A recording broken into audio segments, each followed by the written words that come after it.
L'Ancien Testament.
Le veau d'or.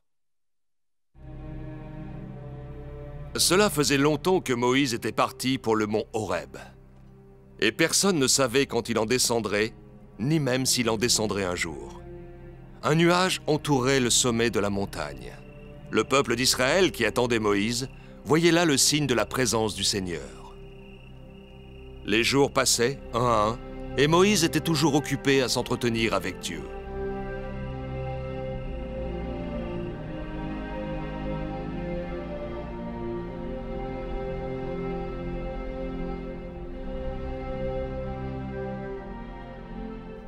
Aaron était inquiet. Son peuple commençait maintenant à perdre patience. Qu'est-ce que je vais dire à la foule si Moïse ne rentre pas bientôt? Comment vais-je pouvoir les faire patienter?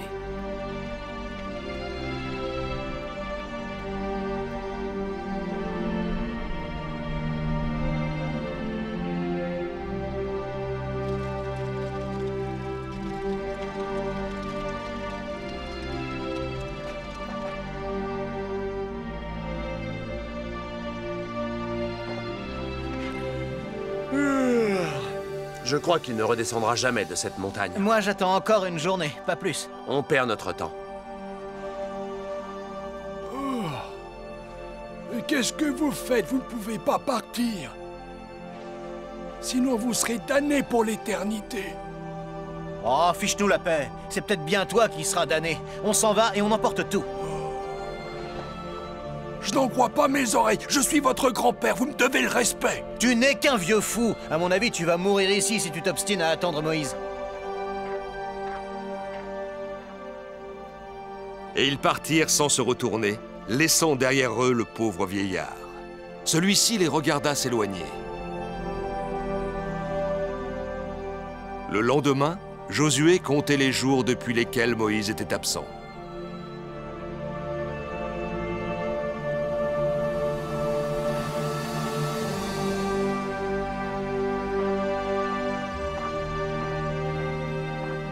Ils sont tous partis, Josué. Qu'est-ce que vous allez faire? On reste, bien sûr. Depuis qu'on a quitté l'Égypte, Yahvé a toujours été là pour nous. Bon et loyal.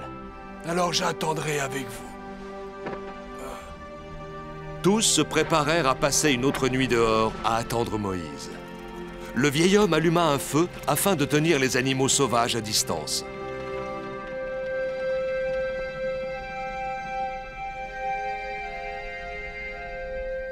Ce fut encore une longue nuit.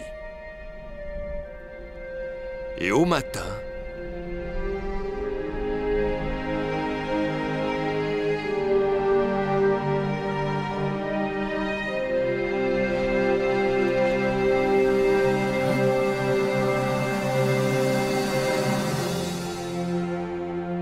Regardez, des gens viennent par ici. Ce sont des femmes.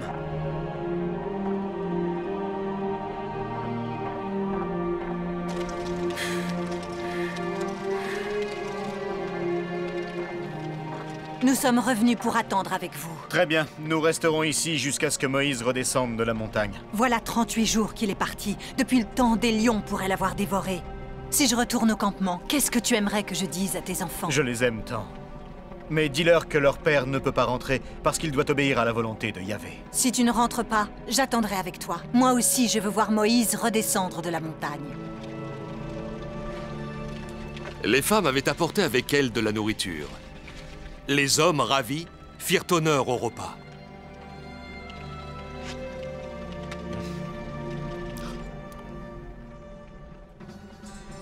Vous ne pouvez pas faire ça à Moïse et au Tout-Puissant.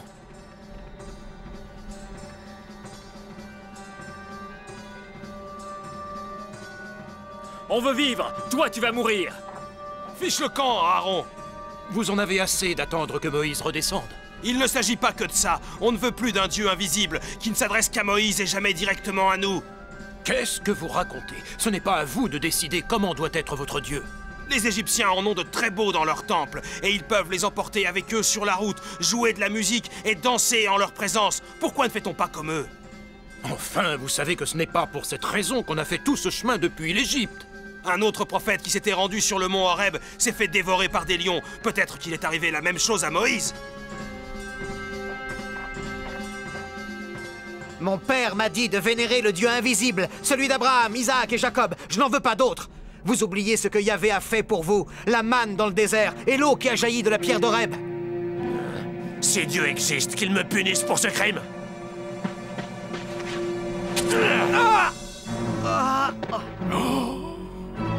Vous avez vu, vous autres? Je ne suis pas mort, il ne m'est rien arrivé, aucune vengeance divine. Rien du tout. Maintenant, construisons une idole que nous pourrons adorer.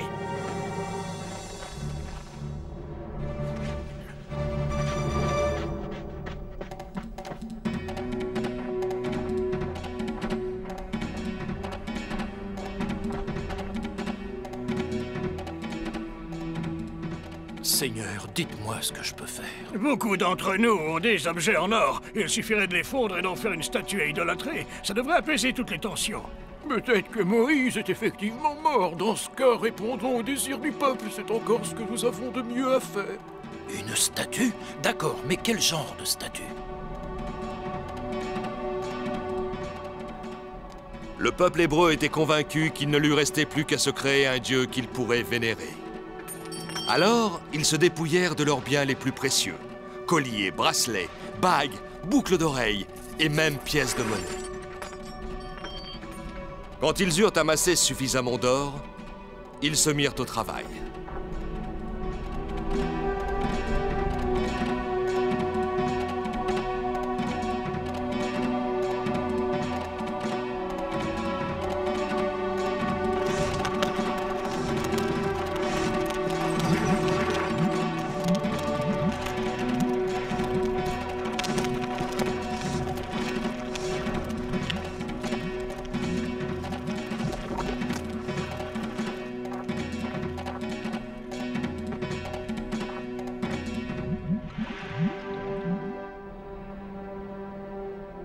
Pendant ce temps, au sommet du mont Horeb, Moïse continuait à converser avec le Seigneur, ignorant ce qui se tramait chez les siens.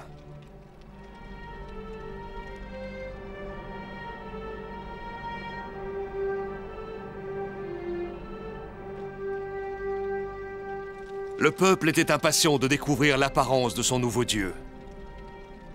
L'attente leur semblait interminable. Je pense que c'est bon, la statue doit être solide, on peut casser le moule.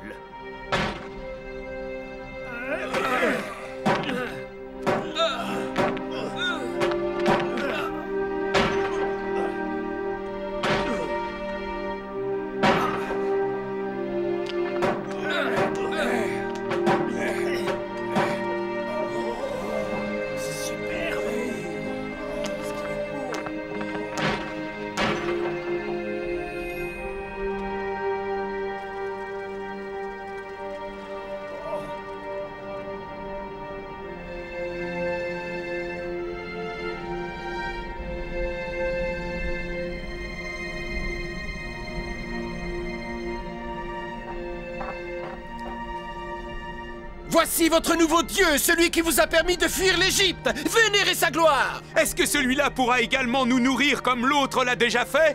Évidemment, il en fera même beaucoup plus. Est-ce qu'il sera capable de faire jaillir de l'eau des rochers pour que nous puissions boire? Bien sûr, il accomplira bien des prodiges. Lui aussi guidera nos pas à travers le désert et saura nous protéger des attaques de nos ennemis? Fais-moi confiance, puisque je te dis que c'est le seul et unique Dieu.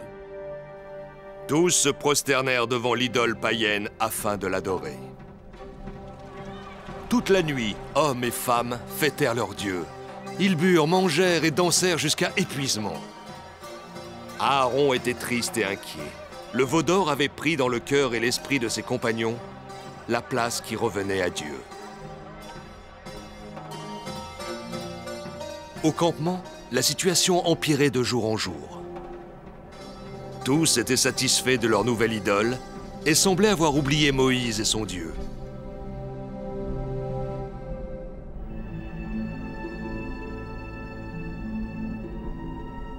Mais un matin, les nuages qui enveloppaient le sommet du mont Horeb se dissipèrent enfin. Dites, est-ce que ce ne serait pas Moïse qui arrive là-bas? Moïse rejoignait ceux qui l'avaient attendu. Il portait dans chaque main une table du témoignage gravée de la main même de Dieu. Alors qu'il s'approchait, il réalisa que Dieu lui avait dit la vérité. Le cœur de son peuple était désormais perverti. Je ne comprends pas. Vous êtes donc les seuls à m'avoir attendu? Et où sont les autres? Tous les enfants d'Israël?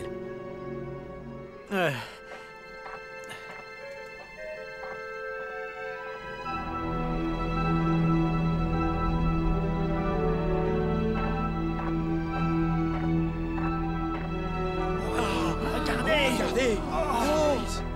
Qu'est-ce qu'il fait? C'est Moïse.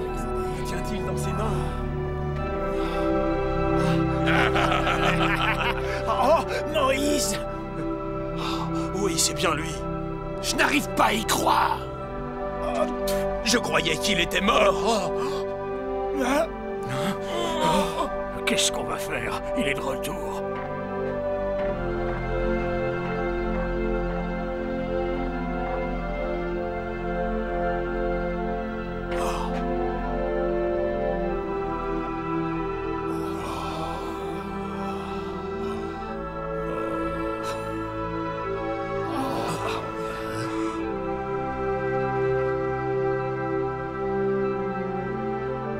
Moïse entra dans une colère noire.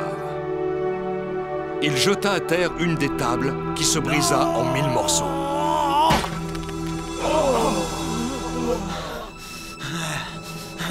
Puis, dans un grand cri de rage, il lança la seconde sur le veau d'or.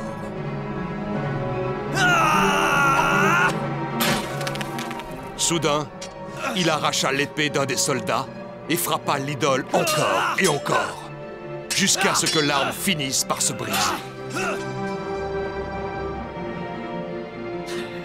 Sa colère n'étant toujours pas apaisée, il souleva un rocher qu'il lança sur la statue païenne, lui arrachant la tête.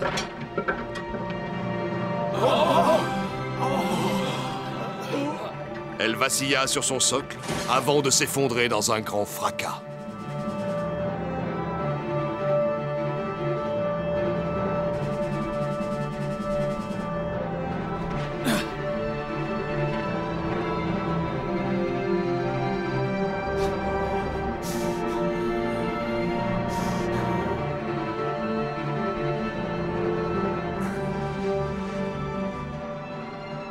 Qu'est-ce qu'ils ont bien pu te dire pour que tu les laisses commettre un tel péché? Tu sais combien notre peuple est porté vers le côté obscur.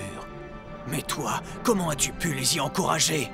Ils n'en pouvaient plus de t'attendre. La révolte grondait, ils m'ont demandé un dieu qu'ils pourraient voir et devant lequel ils pourraient se prosterner.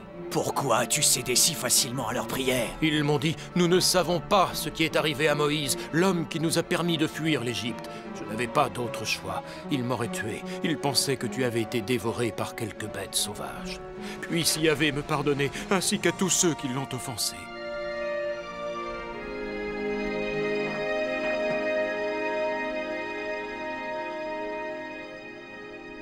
Que tous ceux d'entre vous qui ont su rester fidèles à notre Dieu avancent vers moi.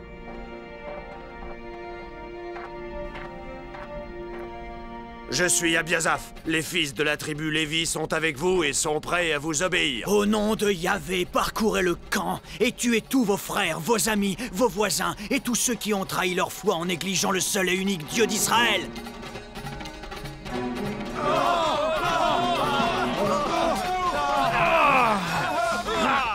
Les fils de Lévi exécutèrent les ordres de Moïse. Ils passèrent le camp au peigne fin et mirent à mort chaque homme qui avait souillé son âme en osant idolâtrer un autre Dieu que Yahvé. Ce fut un jour noir pour le peuple hébreu. Environ 23 000 hommes périrent ce jour-là.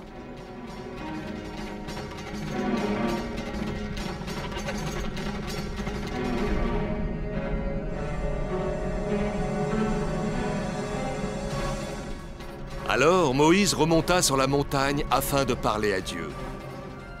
Ceux qui restaient en bas devront attendre dans la crainte le verdict du Tout-Puissant.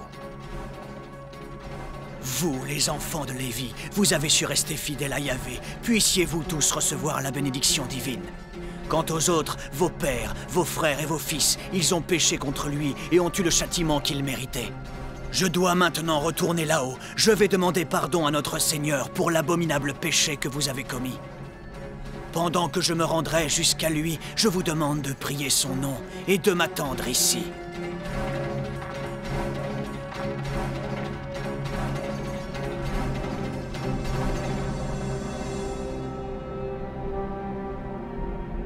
Aussitôt, un nuage vint entourer le sommet du mont Horeb. C'est le même nuage que la dernière fois. C'est Yahvé qui revient parler à Moïse. À ton avis, combien de temps on va devoir attendre? Il faudra être patient. On restera ici jusqu'à ce que Moïse redescende de la montagne. Les noms de ceux qui ont péché seront effacés de mon livre, le livre de la vie, dans lequel les noms des élus sont écrits. Seigneur, je vous demande de bien vouloir leur pardonner. Si cela vous est impossible, alors je veux que vous effaciez également mon nom de votre livre, parce que je ne vous mérite pas, moi non plus. Les enfants d'Israël sont un peuple à la tête dure. Vous avez raison, mais puis-je leur annoncer que vous leur pardonnez? Dis-leur d'ôter tous leurs ornements et de se repentir. Je vous promets de pleurer leurs crimes avec eux. Je construirai un autel au bas de cette montagne et j'attendrai que vous m'appeliez. Moïse tint parole. L'autel portait le nom de Tabernacle de l'Alliance.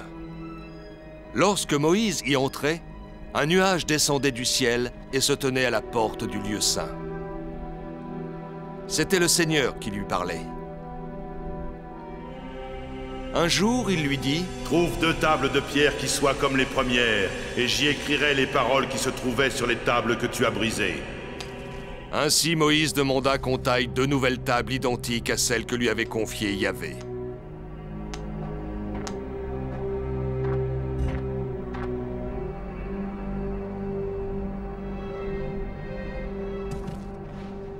Il se leva tôt et remonta sur la montagne comme le voulait son Dieu.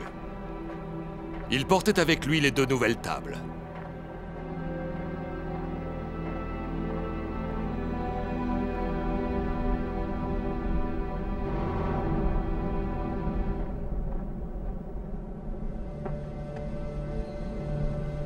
Parlez, Seigneur, votre serviteur vous écoute. Moïse, je suis le Seigneur ton Dieu qui a délivré ton peuple du joug de Pharaon et l'a guidé jusqu'ici. Voici mes commandements pour le peuple d'Israël. Vous n'aurez point d'autre Dieu que moi. Vous ne sculpterez et ne peindrez point d'image de tout ce qui est en haut dans le ciel, en bas sur la terre, dans les eaux ou sous la terre. Vous ne les adorerez point et n'en ferez point des objets de culte. Je suis un Dieu jaloux qui fait payer aux enfants les péchés de leurs parents sur 4 générations lorsqu'on me hait. En revanche, pour ceux qui m'aiment et qui m'obéissent, je ferai preuve de miséricorde sur 1000 générations.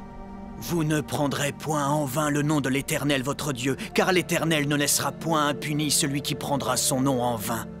Souvenez-vous du jour du repos pour le sanctifier.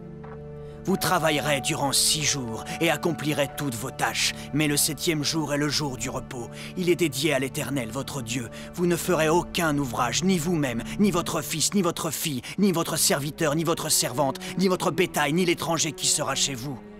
Car en 6 jours, notre Seigneur a fait les cieux, la terre et la mer, et il s'est reposé le 7e jour. C'est pourquoi il l'a béni et l'a sanctifié.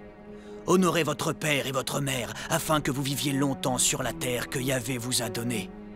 Le Seigneur a dit, vous ne tuerez point, vous ne commettrez point d'adultère, vous ne déroberez point, vous ne porterez point de faux témoignages contre votre prochain. Vous ne désirerez point la maison de votre prochain. Vous ne désirerez point sa femme, ni son serviteur, ni sa servante, ni son bœuf, ni son âne, ni aucune de toutes les choses qui lui appartiennent. Voilà ce que le Seigneur m'a dit sur le mont Horeb, et voilà ce qu'il a écrit sur les tables de loi. Au nom de Yahvé, nous devons tous suivre les commandements du Tout-Puissant. Yahvé demanda également aux enfants d'Israël de lui construire un autel.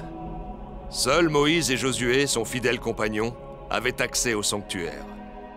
Le peuple, lui, ne pouvait pas entrer. Il devait se tenir éloigné pour prier Dieu. Les Hébreux avaient commis le péché d'idolâtrie et le Seigneur ne leur avait toujours pas pardonné. L'arche de l'Alliance qui contenait le témoignage du Seigneur avait été construite à l'intérieur du sanctuaire. Elle était en bois d'acacia et recouverte d'or. Sur le dessus, on trouvait 2 chérubins en or, précieusement taillés. Ils étaient l'un en face de l'autre, les ailes déployées vers le ciel, et leurs regards se croisaient. Ces 2 anges semblaient protéger l'arche. Moïse priait continuellement devant elle, car c'était là qu'à plusieurs reprises, Dieu lui avait parlé. Il fermait les yeux et se rappelait les avertissements du Seigneur, la nuit où tous les premiers-nés égyptiens avaient été tués, parmi lesquels le propre fils de Pharaon. Il revoyait l'ange de la mort, qui avait visité chaque foyer d'Égypte pour remplir cette terrible mission. De même, il se souvenait de Pharaon qui, après la mort de son unique fils, les poursuivit furieusement, lui, Aaron et tout le peuple hébreu, lorsqu'ils quittèrent le pays. Emportez votre bétail et tout ce que vous possédez. Partez et ne revenez jamais. Ensuite, les Hébreux avaient traversé la mer Rouge et le règne de Pharaon avait pris fin. Il y avait eu la soif qui avait tourmenté le peuple pendant des jours et qui n'avait pris fin que lorsque Moïse avait frappé la pierre d'Horeb avec le bâton du Seigneur. L'Exode, où tous furent guidés par Dieu grâce à un nuage durant la journée et une colonne de feu la nuit. Enfin, Moïse avait fini par détruire le veau d'or que le peuple avait idolâtré. Moïse se souvenait de tous ces événements et suppliait Dieu de pardonner aux Hébreux. Et lorsque Yahvé constata que le peuple d'Israël lui était à nouveau fidèle, et qu'il le vénérait comme il l'avait exigé en lui offrant des sacrifices, il demanda à Moïse de reprendre la route jusqu'à la terre promise. L'arche de l'Alliance accompagnerait toujours les enfants d'Israël dans leur voyage.